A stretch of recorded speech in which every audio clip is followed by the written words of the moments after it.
नमस्कार दोस्तों, स्वागत है आप लोगों का अपने यूट्यूब चैनल हिंदी साहित्य वाला में। दोस्तों, आज की क्लास में हम लोग कहानी जो पिछली क्लास में हम लोग पढ़ रहे थे उसी को आगे बढ़ाएंगे। उसमें कुछ पॉइंट बच गए थे। आप लोग को एक बार याद दिला दें कि हम लोग कहानी परंपरा में कहानी के विकास परंपरा में हम लोगों ने कहानी को विभाजित किया था और देखा था कितने भागों में बांटकर पढ़ा गया है। और फिर उसके बाद जैसे कि प्रेमचंद को केंद्र में रख के हम लोगों ने शुरू किया था, जिसमें प्रेमचंद पूर्व और प्रेमचंद और प्रसाद युग था, और उसके बाद प्रेमचंदोत्तर युग था। फिर उसमें हम लोगों ने प्रेमचंदोत्तर युग को कई भागों में विभाजित करके पढ़ा था, जैसे प्रगतिवाद, नई कविता और फिर समकालीन या परवर्ती कविता। और फिर उसमें हम लोगों ने आगे परवर्ती कविता में हम लोग को आगे पढ़ना था समकालीन कविता में कि कौन कौन सी भी उसके पार्ट थे, जैसे सचेतन कहानी, सहज कहानी। तो आज हम लोग उस पर बात करेंगे और उसको देखेंगे। तो चलिए आज की क्लास हम लोग शुरुआत करते हैं दोस्तों। आइए पहले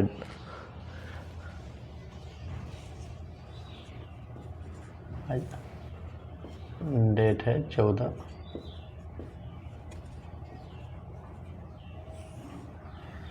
तो हम लोग पढ़ रहे हैं कहानी।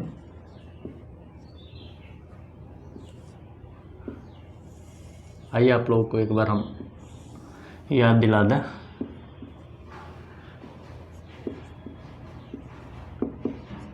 प्रेमचंद प्रसाद युग और फिर प्रेमचंद पूर्व युग।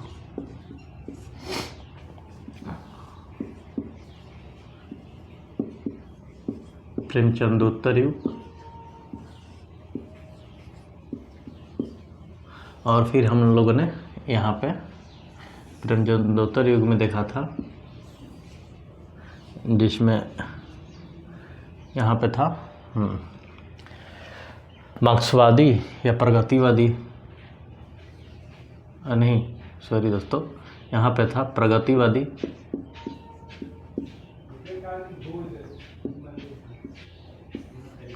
और फिर इसको हम लोगों ने दो भागों में देखा था।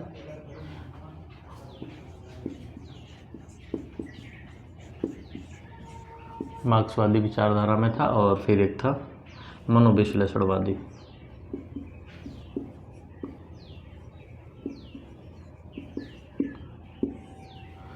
और फिर इसमें हम आपको याद दिला दें कि एक था यहाँ पे नई कहानी, सॉरी दोस्तों, कविता मुँह से निकल गया, नई कहानी। और इसके बाद हम लोग देखे थे परवर्ती या समकालीन कहानी।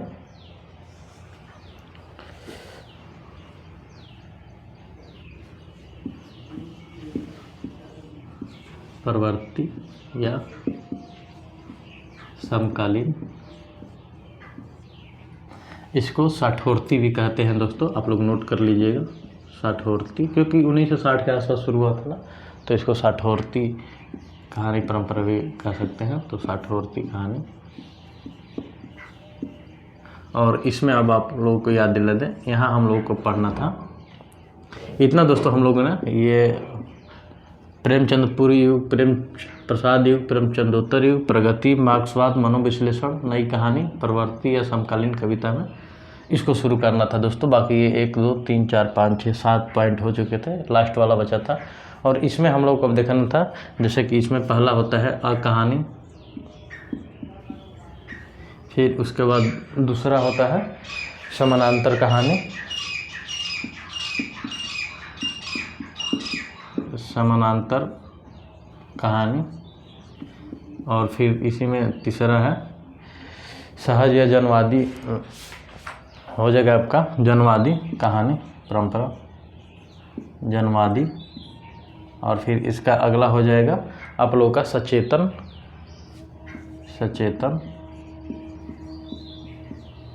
और फिर लास्ट वाला हो जाएगा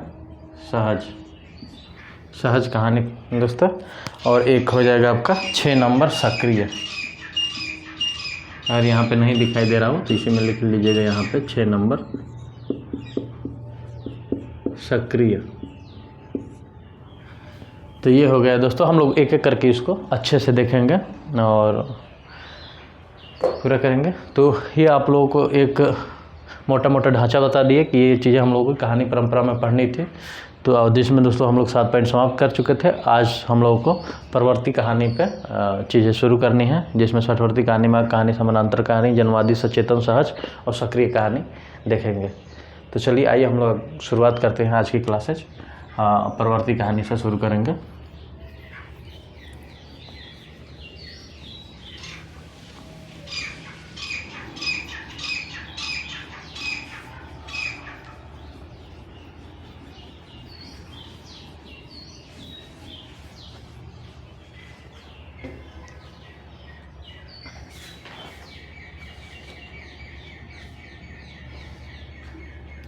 शुरू करते हैं।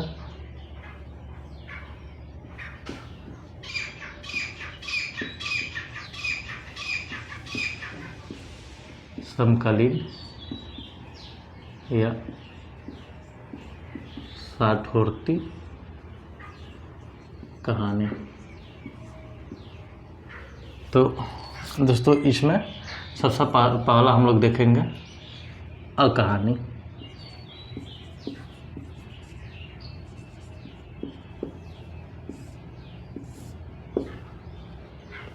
दोस्तों इससे पहले हम आपको बता दें कि नई कहानी के बाद हिंदी कहानी को सामान्यतः समकालीन कहानी कह दिया गया दोस्तों, या षठवर्ती कहानी कह दिया गया। तो अगर कोई पूछ दे आपसे सीधे सीधे कि समकालीन या षठवर्ती कहानी किसे कहते हैं, तो आप लोग सीधे सीधे बता दीजिएगा कि नई कहानी के बाद जो परंपरा कहानी की चली उसे समकालीन कहानी या षठवर्ती कहानी सीधे सीधे कह दिया गया। और इसके अंतर्गत जिसमें प्रमुख इसके अंतर्गत कई कहानी आंदोलन चले दोस्तों, जैसे कि अकहानी, सचेतन कहानी, सहज कहानी, जनवादी कहानी, सक्रिय कहानी, जो 6 हम लिखवाए थे आपको। तो ये रहे इसके पार्ट दोस्तों। जैसे कि मान लीजिए क्या होता है कि कभी कभी क्रिएट का दे रहे हैं तो वहाँ पे सीधे सीधे छोटे छोटे पॉइंट में पूछ देता है कि ये चीज़ें क्या है, और वहाँ पे बहुत कम ही स्पेस रहता है, वहाँ लिखना रहता है। तो दोस्तों हम लोग चाहें तो बहुत ही छोटा सा इसका नोट्स बना के लिख सकते हैं। जैसे हम लोग इसके बारे में षठवर्ती या समकालीन कहानी के बारे में 2 पॉइंट से सीधे सीधे लिख सकते हैं कि नई कहानी के बाद कहानी परंपरा की जो परंपरा चली, नई कहानी के बाद हिंदी कहानी को सामान्यतः समकालीन कहानी कह दिया जाता है दोस्तों। और इसके अंतर्गत कहानी आंदोलन कई आंदोलन सीमित या व्यापक रूप में दिखते हैं।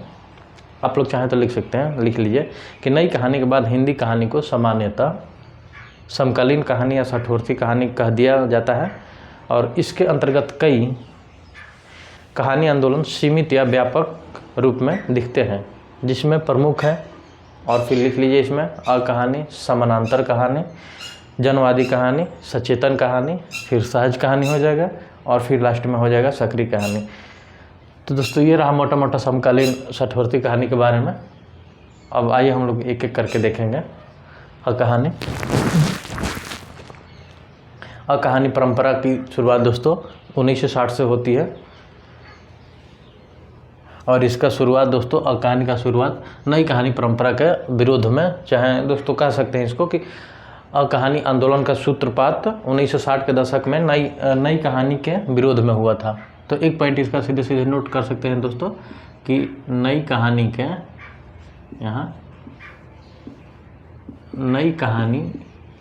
के विरोध में यह आंदोलन शुरू हुआ था अकहानी का दोस्तों, नई कहानी के विरोध में। तो एक पॉइंट ये हो गया, और दूसरा यह 1960 दशक में इसकी शुरुआत हुई थी दोस्तों। तो 1960 में इसकी शुरुआत हुई थी। तो ये हो गए 2 पॉइंट दोस्तों। आइए आगे कुछ ऐसे ही पॉइंट हम लोग देख लेंगे। और दोस्तों इसको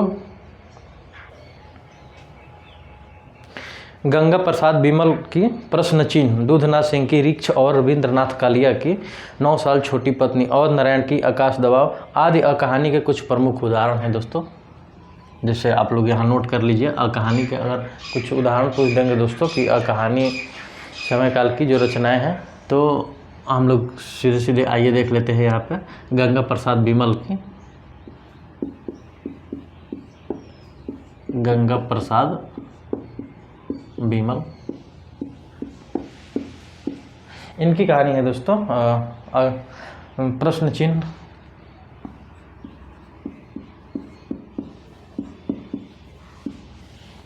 दूध नरसिंह के हम लोग देख लेंगे। दूध नरसिंह की रीक्ष,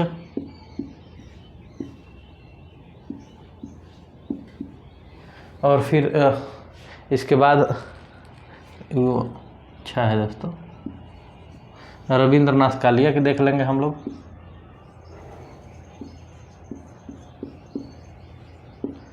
रविंद्रनाथ कालिया, और इनका है दोस्तों इनकी जो है वो है 9 साल छोटी पत्नी। 9 साल छोटी पत्नी। तो ये दोस्तों आप लोग मोटा मोटा याद रखिएगा। और ये जो 3 है, बाकी एक है अवध नारायण सिंह, इनका आकाश का दबाव है। एक और पॉइंट याद कर लीजिए, अवध नारायण, और इनका है आकाश का दबाव।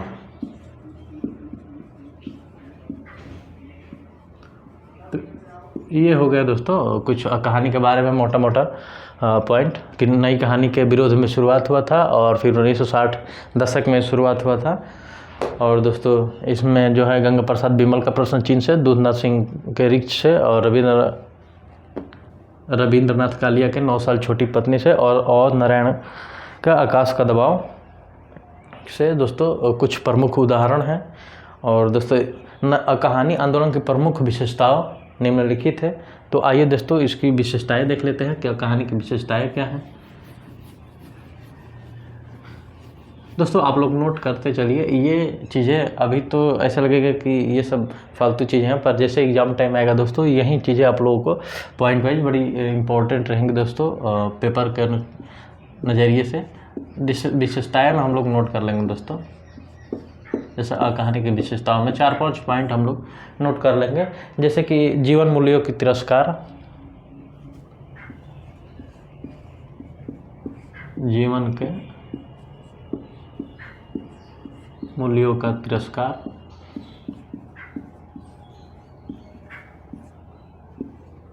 दूसरा पॉइंट हम लोग नोट कर लेंगे परंपरा का पूर्ण नकार,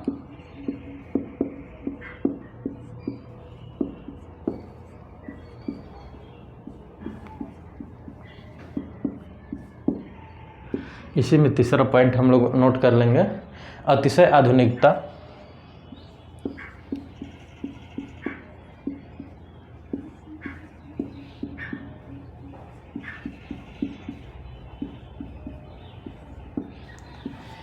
चौथा पॉइंट नोट कर लेंगे हम लोग यौन उन्मुक्तता,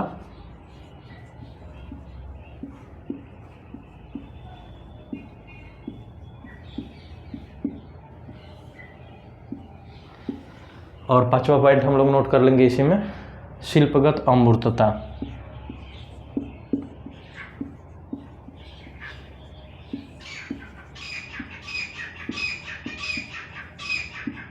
तो ये रहे दोस्तों विशेषता में कुछ पॉइंट, सीधे सीधे 5 पॉइंट हैं, आप लोग नोट कर लीजिए। अब इसके बाद हम लोग दोस्तों कहानी में यही दोस्तों जैसे हम समय काल बताए और कुछ इसका समय काल क्या है और ये किस लिए शुरुआत हुआ था इसका, और फिर इसकी कुछ विशेषताएं क्या है, और इस काल में जो कवि थे इनकी रचनाओं के उदाहरण के तौर पे इस कहानी आंदोलन को देखा जा सकता है। तो ये रहा दोस्तों मोटा मोटा इसका एक प्रारूप जो इम्पोर्टेंट है पेपर के नज़र से। तो आप लोग इसको नोट कर लीजिए या स्क्रीनशॉट ले लीजिए दोस्तों, नोट डाउन कर लीजिए। इसके बाद हम लोग शुरू करते हैं इसका दूसरा पॉइंट। कहानी के बाद कहानी ये पहला था और इसके बाद हम लोग समानांतर कहानी शुरू करेंगे और उसमें देखेंगे दोस्तों हम लोग। तो आइए दोस्तों शुरुआत करते हैं इसका दूसरा पॉइंट।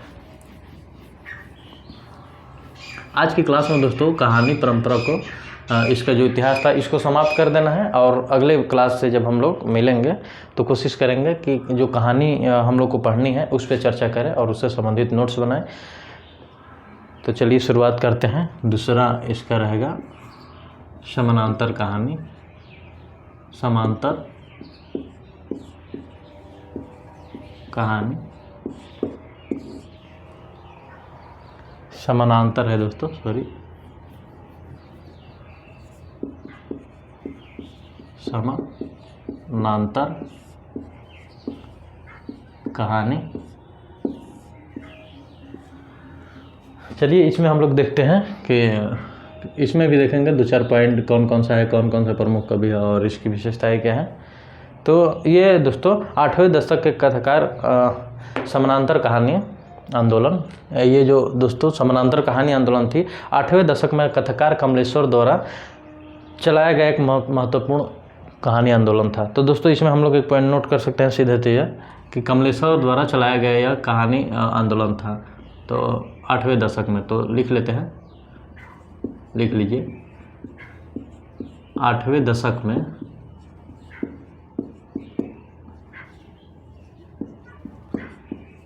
कमलेश्वर द्वारा चलाया गया कहानी आंदोलन, जिसे समानांतर कहानी कहते हैं दोस्तों। तो ये हो गया मोटा मोटा एक पॉइंट। और फिर इसमें आप लोग दूसरा नोट कर लीजिए पॉइंट कि दोस्तों ये है इसके प्रमुख कवि दोस्तों हैं जो समानांतर कहानी में। तो इसमें आप लोग नोट कर सकते हैं कमलेश्वर कामतानाथ,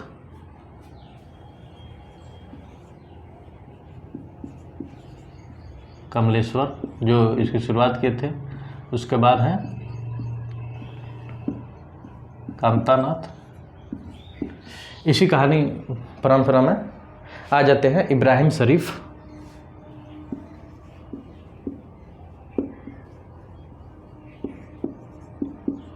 इब्राहिम शरीफ। और इसी में हम लोग आगे देखेंगे आ जाएंगे सतीश जमाली,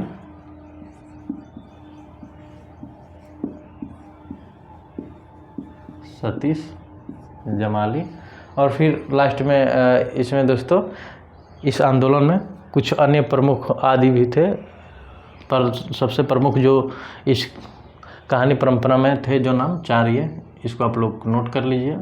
इसके अतिरिक्त भी बहुत सारे थे दोस्तों। तो ये रहा कुछ 2 पॉइंट है दोस्तों समानांतर कहानी के बारे में। आइए आगे इससे संबंधित और भी चीज़ें देखेंगे, तो इसको आप लोग पहले नोट डाउन कर लीजिए।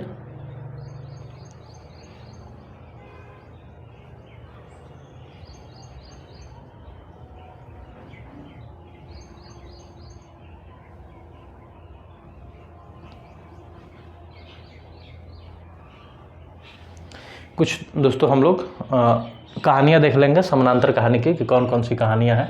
तो चलिए शुरुआत इसको हम मिटाते हैं, अब आगे देखते हैं कि कौन कौन सी समानांतर कहानियाँ हैं। दोस्तों हम लोगों ने पहले देख लिया, शुरुआत किया किसी ने की, और उसके बाद देख लिया कि कुछ कहानीकारों के नाम देख लिए। अब आइए हम लोग कुछ कहानियाँ देख लेते हैं इस काल से संबंधित। तो दोस्तों इसमें है जवाहर सिंह गुस्से में आदमी। जवाहर सिंह की आप लोग नोट कर लीजिए, जवाहर सिंह है और इनकी कहानी है गुस्से में आदमी, गुस्से में आदमी। अगला लिख लीजिए आप लोग हिमांशु जोशी की जलते हुए डैने।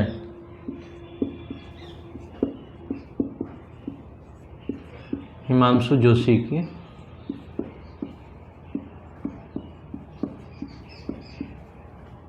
जलते हुए डैने। अगला नोट कर लीजिए आप लोग, इसी में स्वदेश दीपक की तमाशा।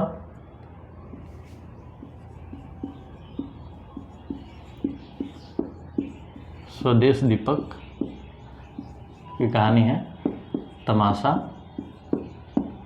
और फिर इसमें दोस्तों आलम खां की है पराई प्यार पराई प्यास का सफ़र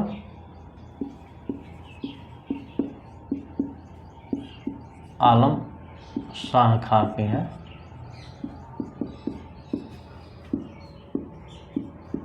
पराई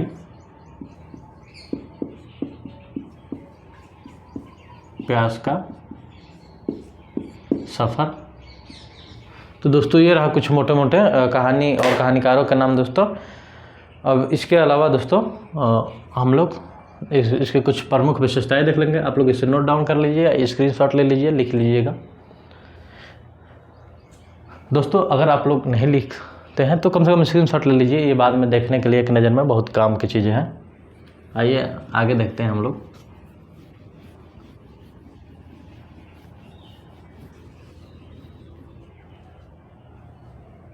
दोस्तों यदि हम समानांतर कहानी आंदोलन की उपलब्धियों की बात करें तो निम्नलिखित इसको रेखांकित कर सकते हैं दोस्तों कि इस समय की उपलब्धियां क्या थी। तो आइए उपलब्धियां कुछ नोट डाउन कर लेते हैं। उपलब्धियों में क्या थी इस समय की उपलब्धियां।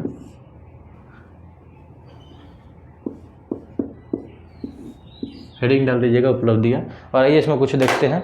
जैसे दोस्तों 7वें दशक के अंत में हिंदी कहानी में एक अवरोध दिखाई देता है, इसे समानांतर कहानी ने तोड़ा।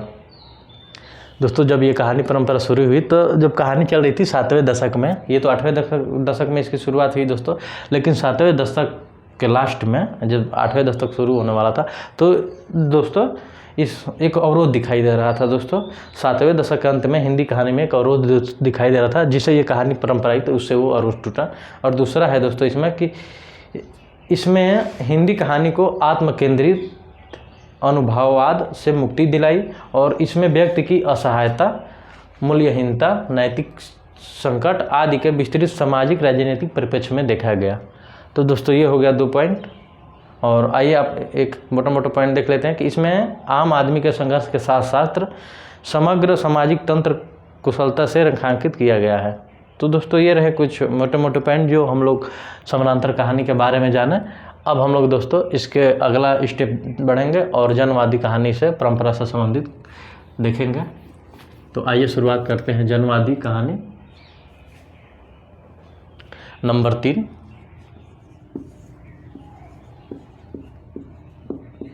जनवादी कहानी।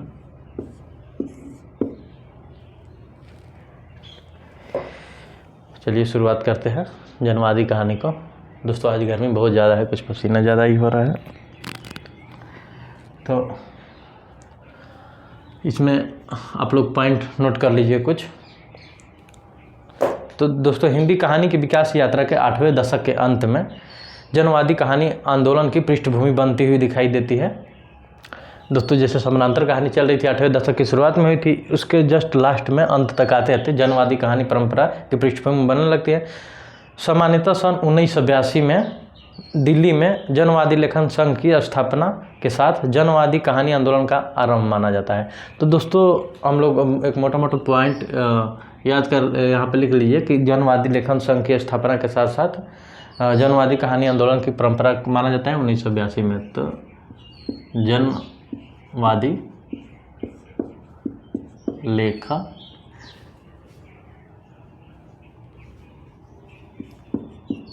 लेखक संघ की स्थापना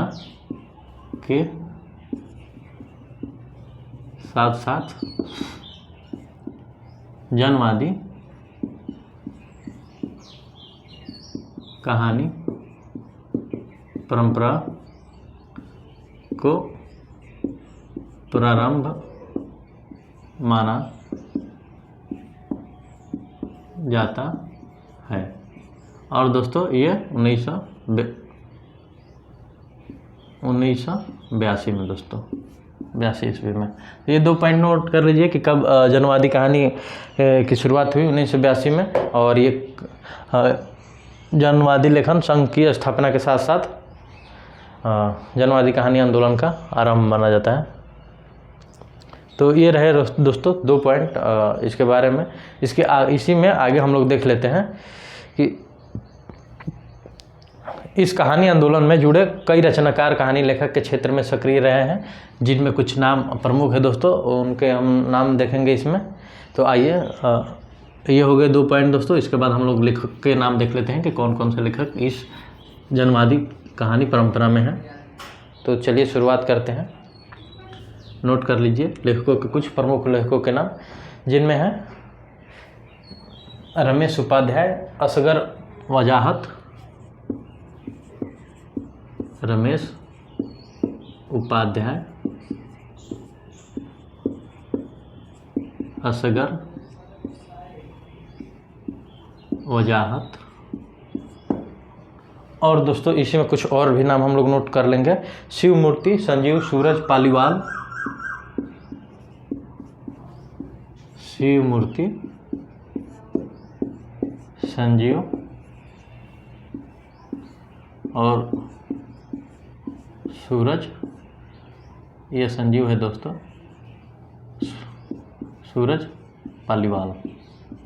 तो ये दोस्तों कुछ नाम हैं, प्रमुख नाम इस कहानी परंपरा का, जो आप लोग नोट कर लीजिए। और इसके बाद दोस्तों हम लोग इसमें देखेंगे कुछ और भी 2-4 पॉइंट देखेंगे इस कहानी परंपरा में।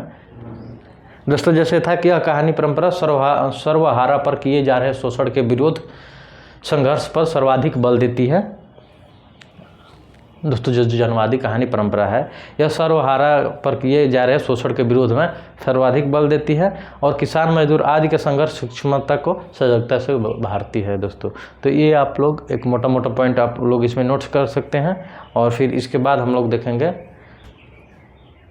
कि काशीनाथ सिंह की सुधीर घोषाल, और फिर स्वयं प्रकाश की सूरज कब निकलेगा और शिव मूर्ति की कसाई बाड़ा, संजीव की अपराध आदि प्रमुख कहानियां हैं इस कहानी परंपरा की। तो आइए हम लोग वो कहानियां भी देख लेते हैं कि कौन कौन सी कहानियां हैं दोस्तों इस कहानी परंपरा में।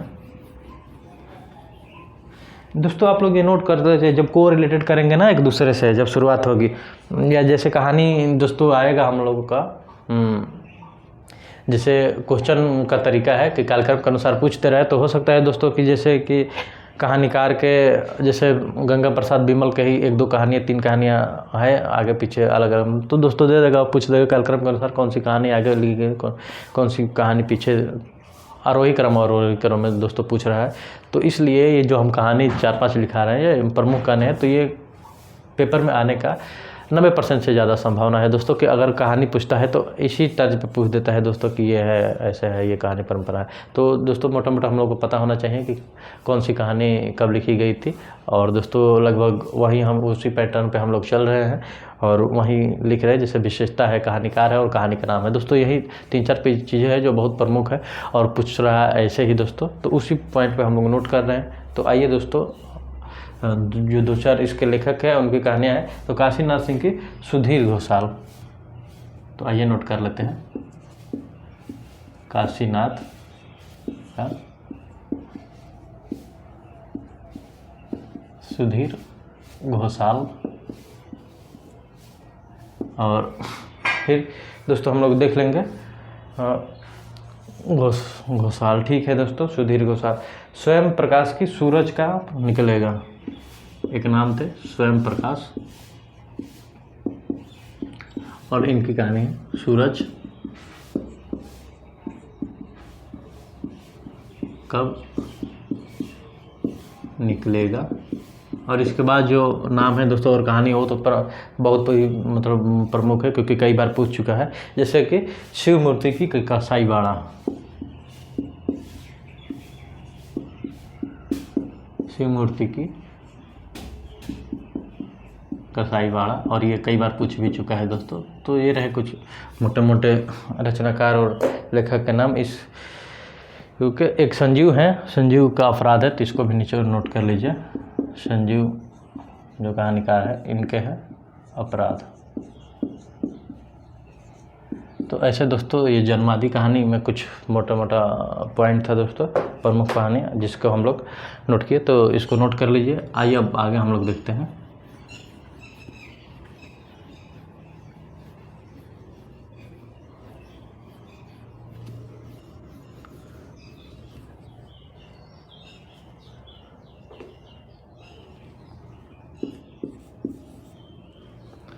अगला शुरुआत करते हैं और उनका नाम है दोस्तों सचेतन कहानी। जो अगला पॉइंट है सचेतन कहानी, और इसमें हम लोग शुरुआत करने से पहले इसके बारे में कुछ जानेंगे कि यह आंदोलन 1960 ईस्वी के बाद, जैसे दोस्तों इसमें मोटा मोटा एक जैसे पृष्ठभूमि बांधते हैं ना, तो एक एग्जैक्ट ना देके ये दिया है कि यह आंदोलन 1960 ईस्वी के बाद महिषी द्वारा शुरू किया गया था। तो इसमें हम लोग नोट कर लेंगे कि यह कहानी आंदोलन, यह कहानी आंदोलन 1960 के बाद महीप सिंह, दोस्तों ये नाम महीप सिंह, इसको नोट कर लीजिएगा, इम्पोर्टेंट है। महीप सिंह द्वारा शुरू किया गया था। दोस्तों ये जैसे पीजीटी में भी ऑनलाइन में पूछ सकता है, और जैसे टीजीटी तो तमाम जो भी वनडे एग्ज़ाम है, बाकी और भी वनडे एग्ज़ाम है, तो वहाँ सीधे सीधे दोस्तों ये पूछ सकता है। तो दोस्तों ये रहा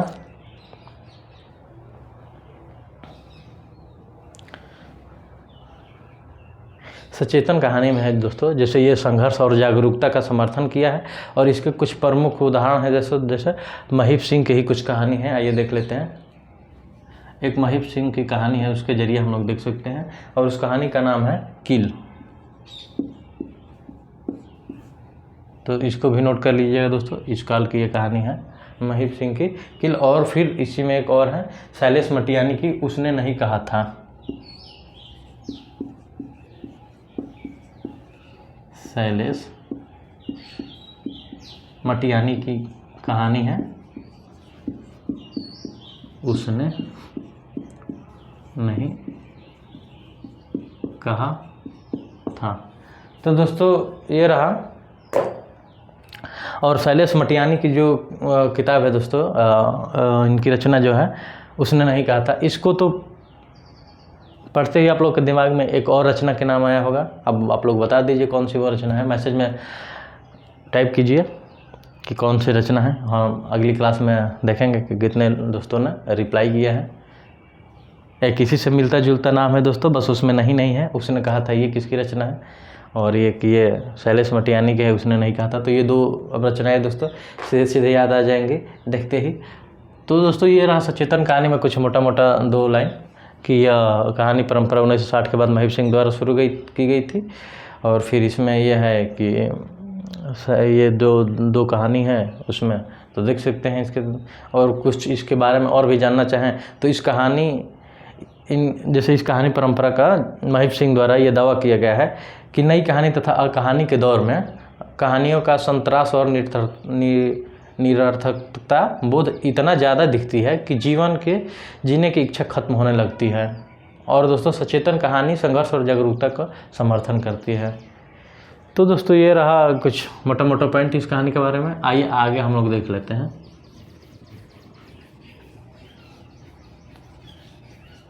5 नंबर,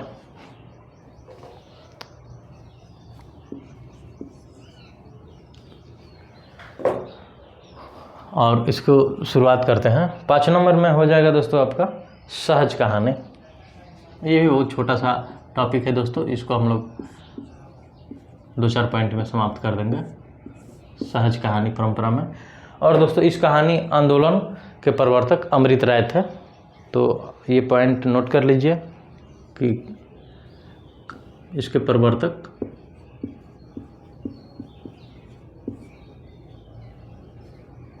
सही है दोस्तों, प्रवर्तक या गलत लिखे हैं, ठीक है, तो प्रवर्तक अमृत राय थे। तो ये हो गया एक सीधे पॉइंट कि सहज कहानी के प्रवर्तक। आप लोग चाहें तो पॉइंट वाइज में लिख लीजिए दोस्तों, ताकि तैयार पढ़ने में बड़ी आसानी रहता है। हालांकि इन्होंने दोस्तों कहा है कि यह कोई आंदोलन नहीं है। जब सहज कहानी की शुरुआत की अमृत राय, तो उन्होंने ये कहा सीधे कि ये जो कहानी सहज कहानी है ये कोई आंदोलन नहीं है।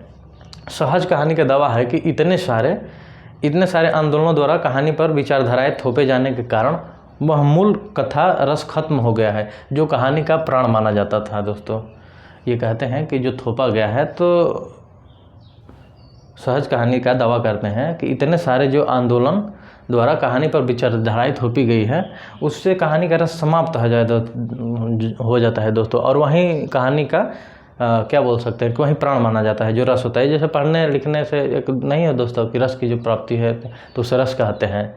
कुछ पढ़ने लिखने से, जैसे रस की परिभाषा है दोस्तों, आप लोग जानते होंगे कि किसी चीज़ को पढ़ने लिखने से जिस आनंद की अनुभूति होती है उसे रस कहते हैं। लेकिन जैसे दोस्तों हम लोग कोई कहानी पढ़ते हैं तो उसी में अपने आप को खुद ढाल लेते हैं दोस्तों, उस कहानी से हम लोग का जुड़ाव हो जाता है और एक समय के बाद इतनी आनंद आने लगती है। जैसे हम लोग कोई उपन्यास पढ़े, उपन्यास विधा में दोस्तों, और फिर ये कहानी पढ़े या और भी जैसे कोई चीज़ पढ़ते हैं और उससे हम लोग पढ़ते पढ़ते एक समय के बाद जुड़ा हो जाता है, खुद को उसमें हम लोग फील करने लगते हैं। जैसे लगता है कि ये कहानी हम लोग के इर्द गिर्द चल रही है और उसी हम लोग की ही कहानी उसमें चल रही है। तो दोस्तों एक जुड़ाव होता है और हमें लगता है कि चीज़ें वो अब जब तक हम लोग समाप्त नहीं करते हैं। जैसे उपन्यास पढ़ते हैं, शुरुआत करेंगे तब तो थोड़ी बहुत चीज़ें होती है, पर धीरे धीरे 2-4-10 पन्ना जैसे पढ़ते हैं तो हम लोग उसी में उतर जाते हैं, ढलने लगते हैं। वो चीज़ हम लोग के आसपास इन्वायरमेंट लगता है कि वैसा ही बन गया है और कहानी में हम लोग खुद उतर गए हैं। तो दोस्तों ये जो हम लोग को अनुभूत करते हैं यही रस है। और यही बता रहे हैं अमृत राय जी कि ये जो उसके बाद जो कहानी आंदोलन शुरू हो गई है, ये कहानी आंदोलन, वो कहानी आंदोलन, तो इसे जैसे लोगों के ऊपर थोप दिया गया है और जो कहानी के अंदर रस होते हैं, जो उसको प्राण माना जाता है, वो धीरे धीरे समाप्त हो चुका है। और फिर इसी में कहते हैं कि अतः सहज विषयों तथा सहज भाषा में कहानी लिखना ही सहज कहानी की मांग है। नासिरा शर्मा और रमेश बत्रा इस दौर के प्रमुख लेखक है दोस्तों। तो आइए नोट कर लीजिए, नासिरा शर्मा एक है लेखक में दोस्तों, यहाँ लिख लीजिए लेखक इस दौर जो सहज कहानी परंपरा में थे। और थे एक रमेश बत्रा, तो दूसरा है रमेश बत्रा।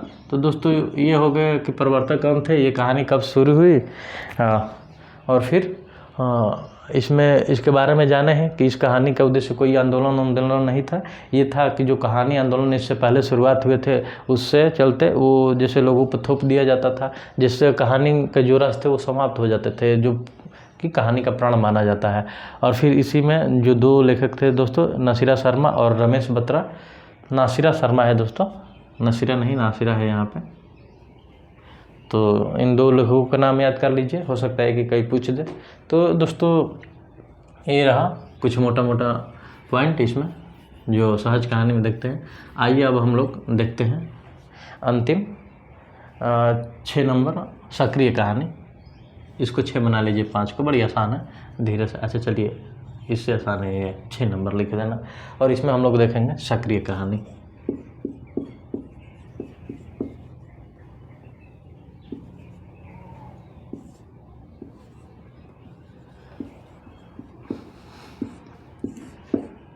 सक्रिय कहानी, और इसमें भी दोस्तों ये मोटा मोटा 2 पॉइंट इसमें नोट कर लेंगे कि यह कहानी आंदोलन 1962 में राकेश वत्स द्वारा मंच पत्रिका के माध्यम से शुरू किया गया था। तो आइए देख लेते हैं ये पहले कि राकेश वत्स द्वारा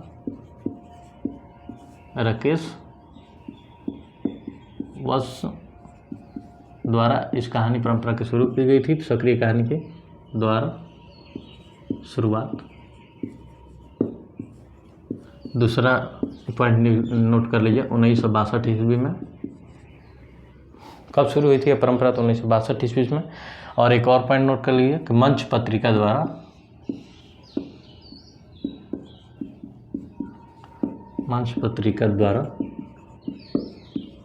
शुरुआत हुई थी इस कहानी परंपरा की, जो लेखन के माध्यम से दोस्तों, मंच पत्रिका के माध्यम से दोस्तों, द्वारा नहीं, चाहे द्वारा भी लिख सकते हैं, मंच पत्रिका के माध्यम से शुरुआत हुई थी यह कहानी परंपरा।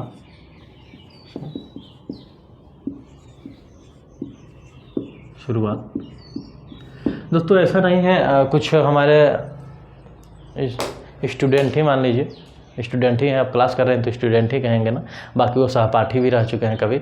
तो वो लोग बात कर रहे थे कि बात हुई फ़ोन पे, तो बता रहे थे कि ये जैसे आप लिख दिए हैं कि यूजीसी नेट के लिए, तो नहीं दोस्तों, उसमें आगे ये भी पॉइंट लिखा गया है। सबसे पहली क्लास आप लोग जब देखेंगे, जो इंट्रो क्लास थी हम लोग की, काफ़ी टाइम एक लंबी उसमें समय दिया गया था, उस पर बात भी हुई थी कि ये जो पॉइंट है केवल यूजीसी नेट जेआरएफ के लिए ही नहीं है दोस्तों, टीजीटी पीजीटी के भी या तमाम और भी वनडे एग्ज़ाम है जो हो रहे हैं, तो सब में दोस्तों ये अब देख लीजिए, ये पॉइंट है। सक्रिय कहानी आंदोलन कब से शुरुआत हुई, किसने, राकेश वत्स ने शुरू की। तो दोस्तों ये चीज़ें आपको कहीं भी पूछ सकता है, कब शुरुआत हुई, किस पत्रिका के माध्यम से शुरुआत हुई। तो दोस्तों ऐसा नहीं है कि हम लोग शुरुआत करते हैं तो यूजीसी नेट जेआरएफ के लिए आएगा, बाहर के इसको नहीं पढ़ेंगे। तो दोस्तों ऐसा कुछ नहीं है, आप लोग पढ़िए कहीं ना कहीं। अब जैसे कहानी परंपरा के हम लोग पिछली क्लास से शुरुआत किए थे, अब लगभग लास्ट में पहुँचने वाले हैं। तो इसमें कितने क्वेश्चन दोस्तों हम लोग देखे, कितने पॉइंट नोट किए इसमें, और एक मोटा मोटा बहुत अच्छे ढंग से हम लोग, अब इसका डिसीजन तो आप लोग करेंगे कि बहुत अच्छे से पढ़ाया गया है या कुछ चीज़ें छोड़ी गई है।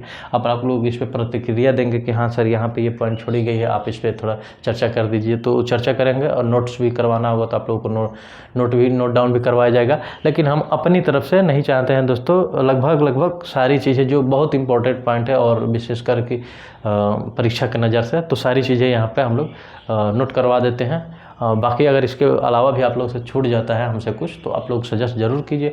हो सकता है कुछ स्टूडेंट हैं जो चीज़ें कहीं अलग अलग बुक से पढ़ते होंगे, तो वहाँ नई नई चीज़ें मिलती होगी, तो आप लोग चाहें तो वहाँ से हम लोग को हमें सजेस्ट कर सकते हैं कि सर इस बुक में ये चीज़ें हैं, तो हमें भी अच्छा लगेगा, हम भी उस बुक को ज़रा देखेंगे। पर दोस्तों हमें नहीं लगता कि इसके अलावा कुछ चीज़ें बच जाएगी जो पेपर में आए और ना हो पाए। फिर भी कोशिश किया जाएगा इसको बेटर करने का, इससे भी बेटर करने का, आप लोग बस सजेस्ट करते रहिए।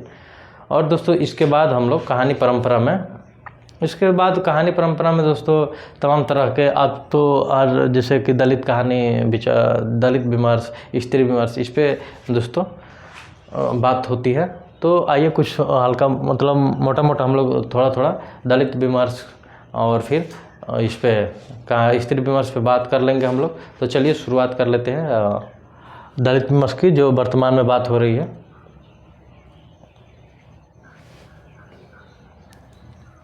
कहानी परंपरा में ही, क्योंकि दोस्तों फिर इससे छूता रह जाएंगे ना, तो दलित विमर्श और जैसे प्रवासी वहाँ पे दलित विमर्श और हम लोग को पढ़ना था दोस्तों, तो आइए उसी में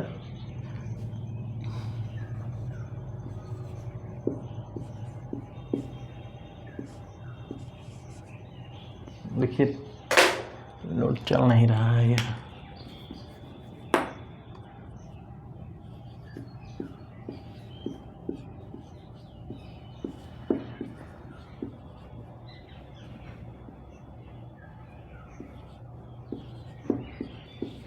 दलित विमर्श, आइए इस पे 2-4 पॉइंट हम लोग देख लेते हैं।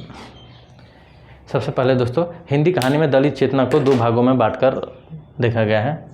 और देखिए इसमें 1-2 और बात कर लेते हैं, जैसे कि एक तो हिंदी कहानी की सामान्यतः विकास परंपरा में दलित जीवन की अभिव्यक्त करने वाली दलित विमर्श कहानी, सॉरी दोस्तों एक बार और से देख लीजिए कि हिंदी कहानी में दलित परंपरा को 2 भागों में बांटकर देखा गया है। और एक तो हिंदी कहानी की सामान्य विकास परंपरा में दलित जीवन को अभिव्यक्त करने वाली कहानियों के परिप्रेक्ष्य में, और दूसरे साहित्य में दलित विमर्श के उभार के बाद दलित साहित्यकारों द्वारा कहानियों का अभिव्यक्ति दलित जीवन के परिप्रेक्ष्य में।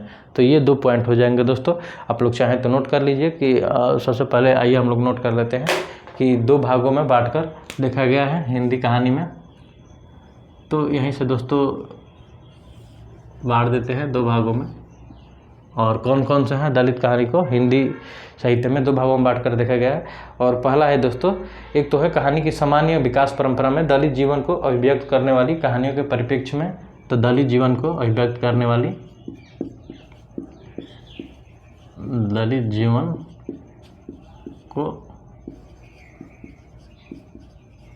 अभिव्यक्त करने वाली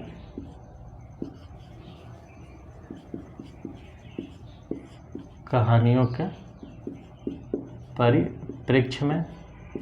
और जो दूसरा है यहाँ पे, तो आइए हम लोग दूसरा देख लेते हैं। साहित्य में दलित विमर्श के उभार के बाद दलित साहित्यकारों द्वारा रचित कहानियों में अभिव्यक्त दलित जीवन के परिप्रेक्ष्य में। तो रचनाकारों द्वारा है दोस्तों, जैसे कि दलित रचनाकारों द्वारा रचित जो दलित विमर्श की कहानी है, रचित दलित विमर्श की दलित जीवन के परिप्रेक्ष्य में दोस्तों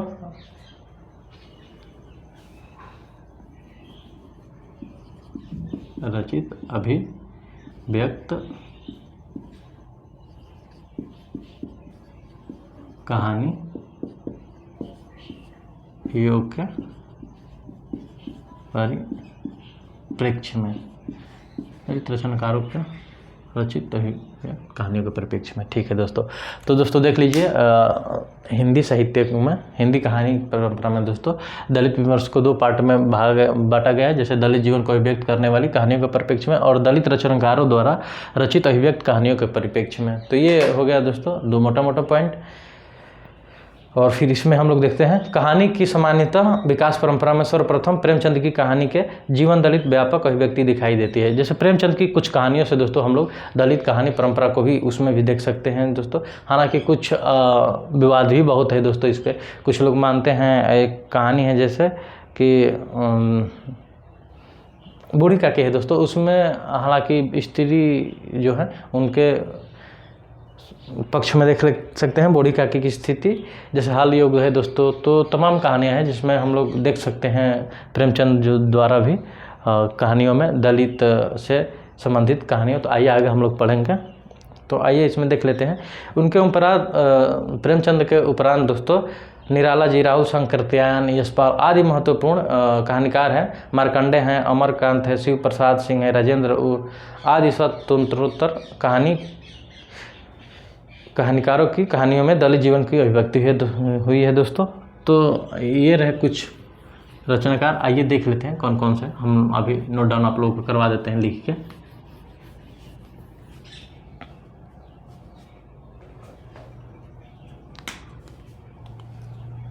पहला पॉइंट नोट कर रही है कि विकास परंपरा में दलित कहानी की दोस्तों। चलिए शुरू से दलित कहानी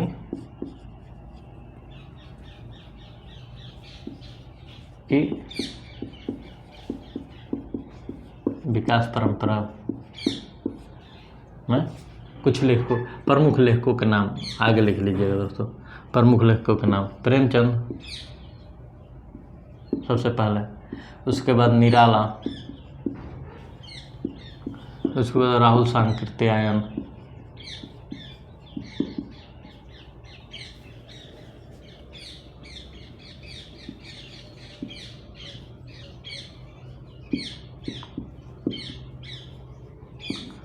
और फिर इसके बाद दोस्तों हम लोग देख लेंगे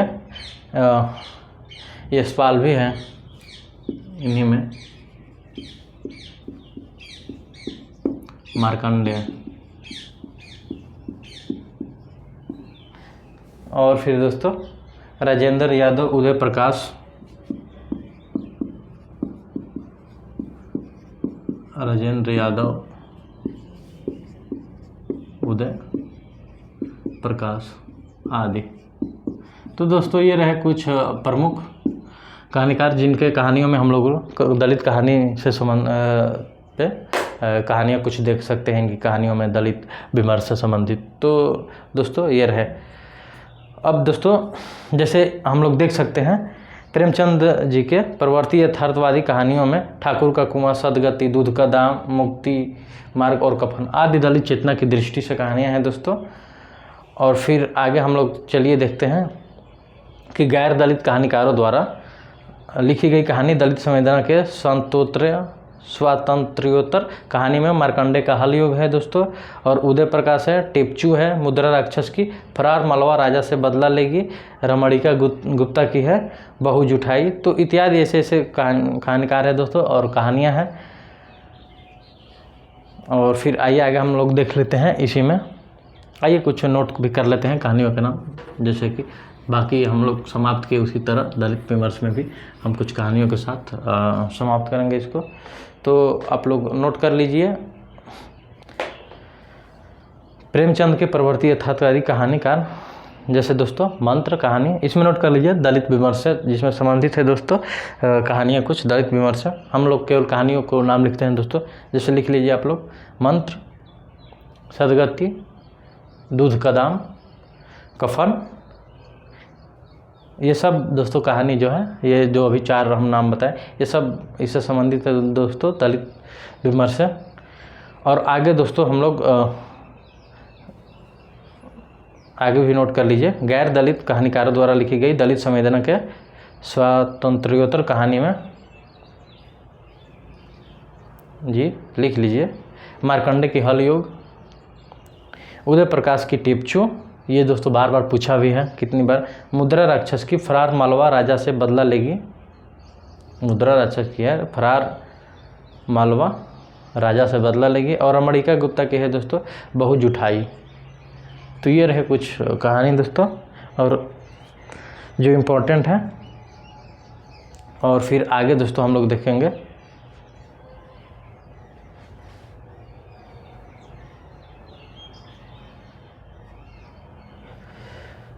आगे दोस्तों हम लोग देख लेंगे इसमें कुछ प्रमुख दलित कहानीकारों के नाम दोस्तों। ये तो कुछ गैर दलित देखे और प्रेमचंद की कहानियों में कुछ झलक देखा दलित विमर्श का, लेकिन जो मुख्य रूप से प्रमुख दलित कहानीकार है दोस्तों, प्रमुख दलित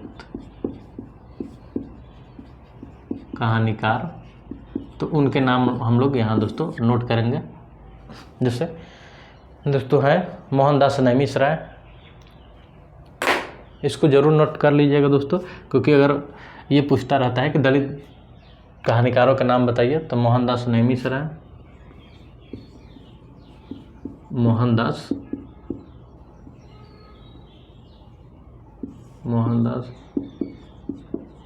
नैमिषराय, ओम प्रकाश वाल्मीकि,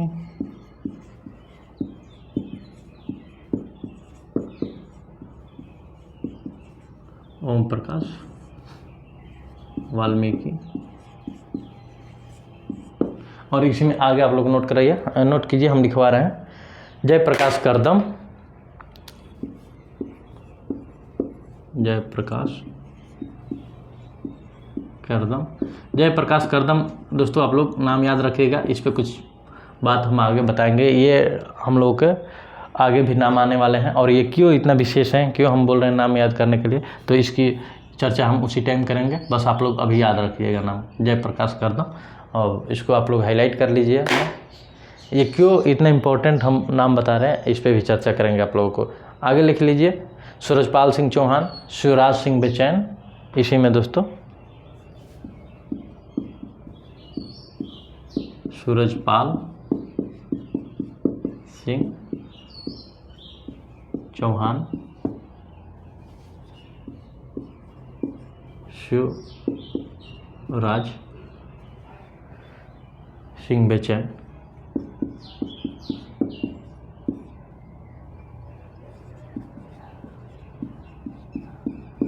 और भी कुछ है दोस्तों, जैसे आप लोग नोट कर लेते हैं दयानंद बटोही, रतन कुमार सांभरिया। तो दोस्तों ये रहे कुछ प्रमुख दलित कहानीकारों के नाम जिसे आप लोगों ने सामने देखा। अब दोस्तों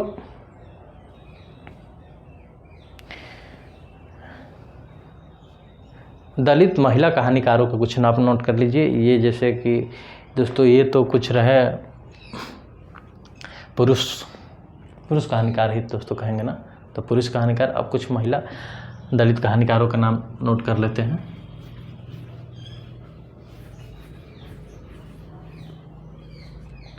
चलिए इसमें हम लोग देख लेंगे रजत रानी मीनू,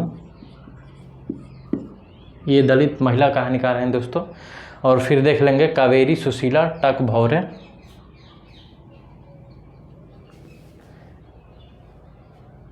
कावेरी दोस्तों दूसरा नाम है कावेरी, और फिर दूसरा नाम है सुशीला। आगे कौन सा क्या टाइटल था दोस्तों, टक भौरे दोस्तों। तो ये रहे 2-3 नाम, और भी देख लेते हैं। एक दोस्तों उषा चंद्रा और सुमित्रा मेहरोल, उषा चंद्रा और सुमित्रा मेहरोल। दोस्तों एक हमारे स्टूडेंट बता रहे थे कि सर आप कॉपी से लिखवाते हैं। तो दोस्तों हर टीचर कॉपी से ही लिखवाता है, ऐसा बात नहीं है कॉपी से नहीं लिखवाते हैं। इसमें क्या है कि दोस्तों आप लोगों को फैक्ट लिखवाना है, अगर गलत हो गया एक नाम भी तो समझिए कितनी घाटा है। ये क्वेश्चन आपका गलत हो गया तो अब इसके चलते आप लोग कंपटीशन से बाहर भी हो सकते हैं। तो थोड़ा दोस्तों आप लोगों को सही डाटा लिखवाया जाए, इसके लिए कॉपी से देखना पड़ता है। दोस्तों अब इतनी चीज़ें याद नहीं रह पाती, अभी शुरुआती दिन है क्लास के भी, तो इस पर चीज़ें चल रही है। धीरे धीरे जैसे पढ़ाया जाएगा सर्कल होता जाएगा, चीज़ें हमेशा के लिए याद रहती जाएगी। तो ये रहे दोस्तों। अब दोस्तों इस समय का कुछ कहानी देख लेंगे, कौन कौन सी कहानी लिखी गई थी दलित विमर्श में दोस्तों। तो दलित से संबंधित कुछ कहानी देख लेंगे। जैसे दोस्तों जयप्रकाश कर्दम की चमार और लाठी महत्वपूर्ण कहानियाँ हैं दोस्तों। तो बोल रहे थे कि आप लोग जयप्रकाश कर्दम को याद रखिएगा, आगे हम बताते हैं क्यों है। तो आइए देख लेते हैं। हमें लग रहा है दोस्तों कि आज समाप्त हो गया है मार्कर। जयप्रकाश कर्दम का है लाठी, और एक कौन सी कहानी थी दोस्तों। तो दोस्तों ये था आपका चमार दोस्तों। तो ये इनकी 2 महत्वपूर्ण कहानी है दोस्तों। आगे हम लोग देख लेंगे इसमें।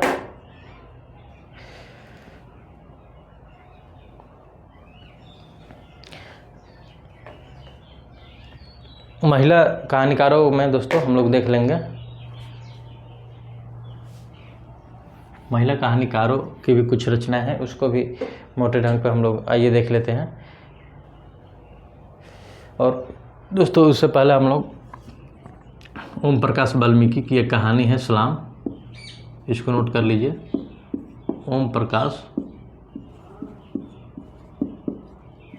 ये दोस्तों कई बार पूछ भी चुका है। ओम प्रकाश वाल्मीकि की सलाम है कहानी का नाम, सलाम। एक मोहनदास नेमी सराय की दोस्तों है अपना गांव, तो ये भी नोट कर लीजिए। मोहनदास नेमी सराय की अपना गांव है दोस्तों। और फिर दोस्तों तो यहीं रहे कुछ कहानीकार, दलित कहानीकार। अब महिला कहानीकारों का नाम तो नोट ही किए थे, अब कुछ उनकी रचनाएं देख लेते हैं। तो उसमें सबसे पहले नाम आता है दोस्तों रजत रानी मीनू की, देख लेते हैं। रजत रानी मीनू की कहानी देख लेते हैं। और इनकी कहानी है दोस्तों सुनीता।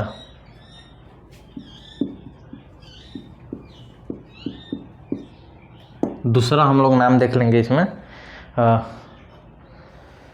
सुशीला टकभौरे की सिलिया।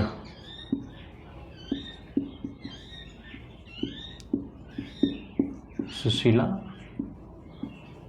टकभौरे की सिलिया कहानी। और फिर अगला हम लोग देख लेंगे मोटा मोटा उषा चंद्रा की लोकतंत्र में बकरी। उषा चंद्रा की है दोस्तों कहानी लोकतंत्र में बकरी। दोस्तों एक बकरी उपन्यास भी है या कहानी है, उनके रचनाकार का आप लोग नाम बता दीजिए। और ये भी बताइएगा कि कहानी है कि उपन्यास है कि नाटक है। हालांकि दोस्तों नाटक है बकरी, और वो सर्वेश्वर दयाल सक्सेना की है, और यहाँ पे उषा चंद्रा की है लोकतंत्र में बकरी। तो दोस्तों ऐसे को रिलेट करेंगे तो सारी चीज़ें, बहुत सारी चीज़ें हम लोग एक दूसरे से जोड़ के और जल्दी से याद भी रख सकते हैं। तो दोस्तों ये रहे कुछ पॉइंट हम लोग जो दलित कहानी के बारे में जाने। आइए अब हम लोग स्त्री विमर्श पे कुछ चर्चा कर लेते हैं। सोचे दोस्तों इसको छोड़ना अच्छा नहीं होगा, क्योंकि दोस्तों आजकल बहुत ही चर्चा चल रहा है इस पॉइंट पे, आने वाले दलित अभी युवा विमर्श पे भी, या तो तमाम चीज़ें हैं दोस्तों जो शुरुआत हो रही है, उस पर अब जोर दिया जा रहा है, लेखन परंपरा शुरू हो गई है। तो आइए देख लेते हैं हम स्त्री विमर्श।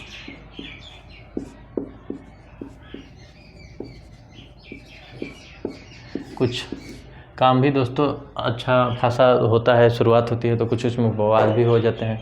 जैसे अभी अपनी हो गई थी महिला मैडम जो SDM बनी है, तो कभी कभी ऐसा है दोस्तों, कुछ लोग ऐसा काम करते हैं कि बहुत सारे लोगों के लिए रास्ते बंद कर देते हैं। अब समाज में मानिए यही है ना कि मान लीजिए उनको, जैसा कि अभी चारों तरफ सोशल मीडिया पे फैला हुआ है कि पति ने पढ़ाया लिखा है और फिर SDM बनने के बाद वो उन्हें तलाक देने की बात कर रही हैं। और फिर एक ये है दोस्तों, आजकल बड़ी तेज़ी से नारा भी आ रहा है कि बेटी पढ़ाओ पत्नी नहीं। तो दोस्तों ये दुष्परिणाम ही है, कह सकते हैं कि बहुत सारे लोग ऐसे होते हैं दोस्तों, कभी कभी ऐसे कार्य कर जाते हैं कि बहुत सारे लोगों के लिए रास्ते बंद कर जाते हैं दोस्तों। और सच्चाई भी है दोस्तों।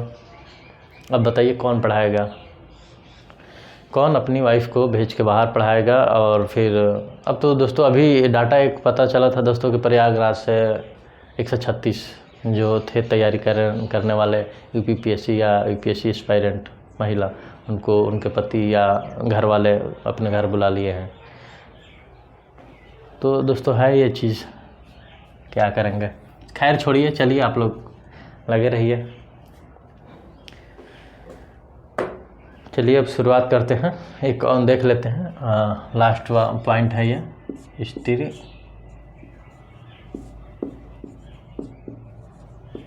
विमर्श। इसमें हम लोग मोटा मोटा कुछ पॉइंट देख लेंगे। मोटा मोटा से दोस्तों हमारा मतलब होता है प्रमुख पॉइंट। ये मत समझिएगा कि खूब मोटा लिखेंगे, इतना चौड़ा, अब इसको इतना बड़ा लिखे ये मोटा पॉइंट हो जाएगा, ऐसा कोई बात नहीं है दोस्तों। तो चलिए शुरुआत करते हैं और देखते हैं इसमें क्या है। तो हिंदी कहानी में स्त्री की उपस्थिति को विभिन्न चरणों में बांट कर देखा जा सकता है दोस्तों स्त्री विमर्श में। तो पहला नारी लेखन के दौर से पहले का, जैसे स्त्री महिला कहानीकारों से पहले देख सकते हैं दोस्तों, जिसमें कई पुरुष लेखक अपनी संवेदना के बल पर नारी जीवन को, दर्द और द्वंद्व को दिखाने की कोशिश किए हैं दोस्तों। प्रेमचंद से पहले कुछ कहानीकार नारी सुधार जैसे विषयों पर लिख रहे थे दोस्तों। प्रेमचंद से पहले भी दोस्तों देख सकते हैं, जैसे कि आइए हम लोग देखते हैं। नारी समस्याओं को गंभीरता से पहली बार प्रेमचंद ने ही उठाया है दोस्तों, और वो देख लेते हैं बूढ़ी काकी, गीला और नया विवाह जैसी कहानियों से दोस्तों।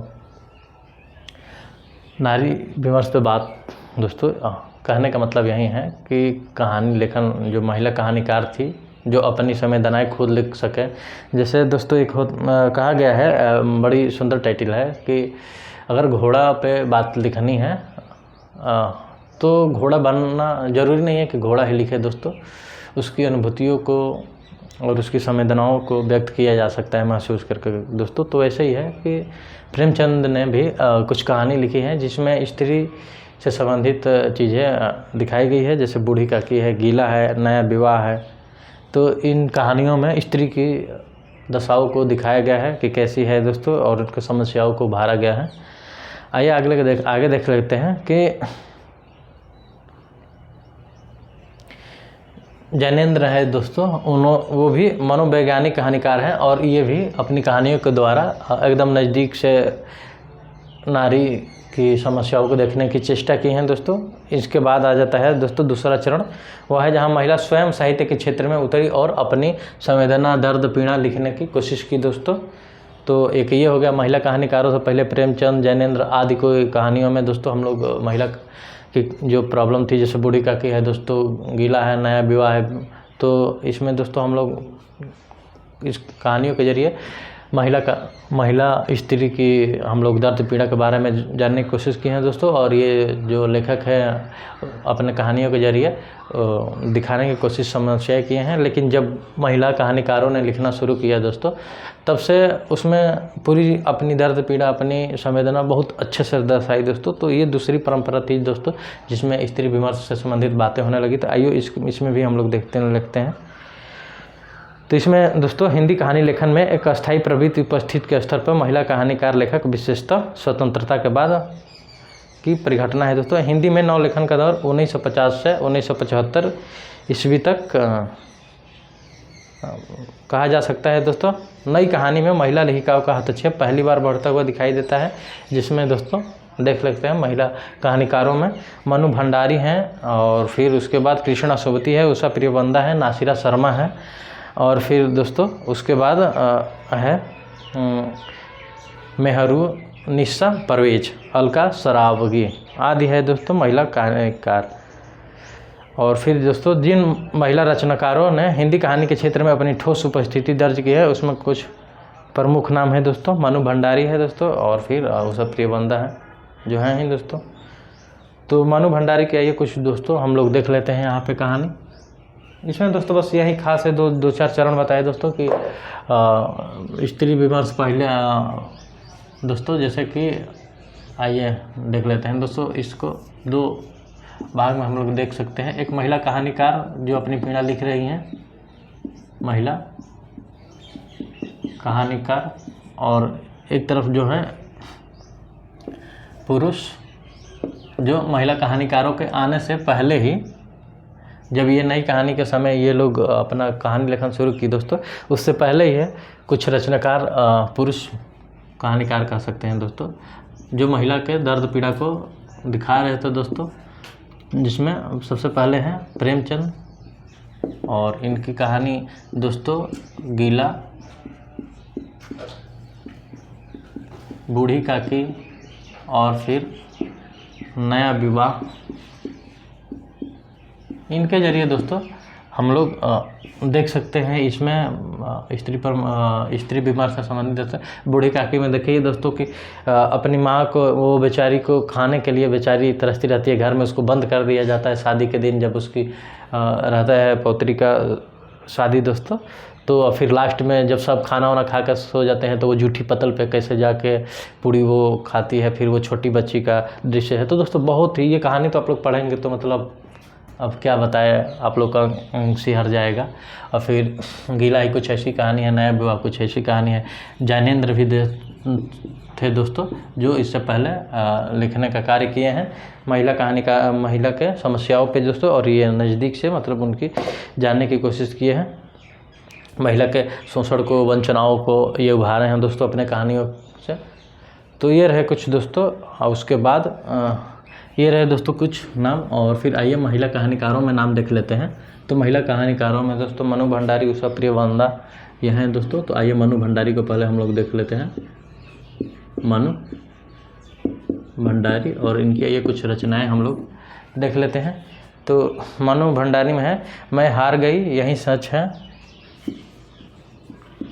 मैं हार गई, फिर है कहानी यही सच है। और दोस्तों यही सच है पे कहानी पे मूवी भी बन चली है। इतनी खूबसूरत कहानी है यही सच है कि दोस्तों आप लोगों को, अगर आप लोग साहित्य के विद्यार्थी नहीं हैं और आप लोग हमारी वीडियो देख रहे हैं, तो आप लोग को एक बार ये यही सच है कहानी पढ़ना चाहिए। वहाँ आप लोगों को मतलब क्या संवेदना, एक महिला के मन में क्या चलता रहता है, वो मतलब आप लोग क्या बताएं, बहुत बेहतरीन कहानी है, कुछ कहा नहीं जा सकता इसके बारे में। आप लोग उसको पढ़िए तब आप लोग समझेंगे कि कैसे अपने रहती है दोस्तों हस्बैंड के साथ, फिर जाती है, फिर उसका एक्स बॉयफ्रेंड आज के ज़माने में जो कहते हैं तो मिलता है, फिर कैसे वो सोचती है कि अपने जिसके साथ रह रहे हैं उसको छोड़ के फिर उसके साथ चली जाऊं, फिर जैसे सुबह होता है तो दरवाजे पे जिसके साथ रहती है उसको पाती है, तो फिर छोड़ती है कि वो सब कल्पना था। दोस्तों बहुत ही मतलब मस्त कहानी है, एक शब्द में कहें तो। आप लोग एक बार यही सच पढ़िए ज़रूर दोस्तों। एक प्लेट सैलाब, तीन निगाहों की एक तस्वीर, इनकी मनु भंडारी की। एक प्लेट सैलाब, और फिर ला है दोस्तों एक प्लेट सैलाब, और 3 निगाहों की तस्वीर दोस्तों।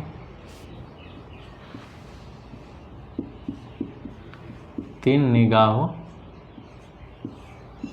की एक तस्वीर।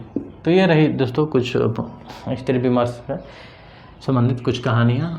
आइए अब हम लोग देख लेते हैं उषा प्रियवंदा का, उषा प्रियवंदा है दोस्तों, और इनकी देख लेंगे दोस्तों कुछ कहानियाँ। जिंदगी और गुलाब के फूल।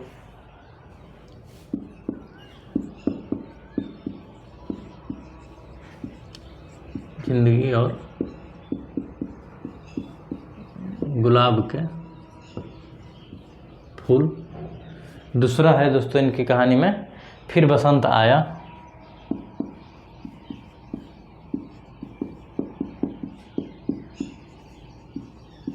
और फिर इसी में आगे देख लीजिए एक कोई दूसरा।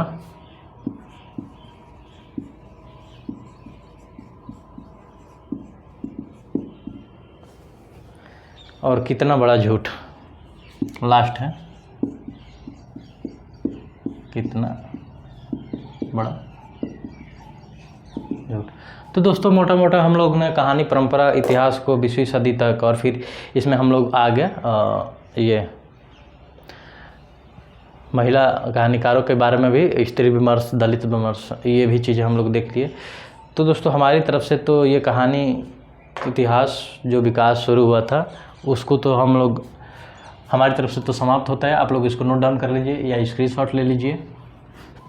अब इसके अलावा दोस्तों आप लोगों को कहानी से संबंधित कोई भी क्वेश्चन आता है मन में कि सर यहाँ पे ये चीज़ें छोड़े हैं या ये भी चीज़ें होनी चाहिए थी, हो सकता है हमारे भाई बंधु बहुत सारे हों जो हमसे अनुभवी हैं, जो वीडियो देख रहे हैं, तो आप लोग हमें सजेस्ट जरूर कीजिए दोस्तों। आइए हम लोग अब बता देते हैं। जैसे कि हम लोग शुरुआत किए थे सबसे पहले, अरे चल जाओ यार, जैसे दोस्तों कहानी। दोस्तों चूँकि ये मार्कर ख़त्म हो चुका है तो अब कहानी दोस्तों हम लोग शुरू किए थे, और इसमें हम लोग पहला इतिहास पे बात करने वाले थे, और इसके बाद पुस्तकों पे। पहली क्लास में हम लोग दोस्तों यहीं से शुरुआत किए थे, जिसमें हमने इसमें विकास, परंपरा, प्रमुख कवि जो दोस्तों, और आंदोलन दोस्तों, प्रमुख आंदोलन, प्रमुख आंदोलन।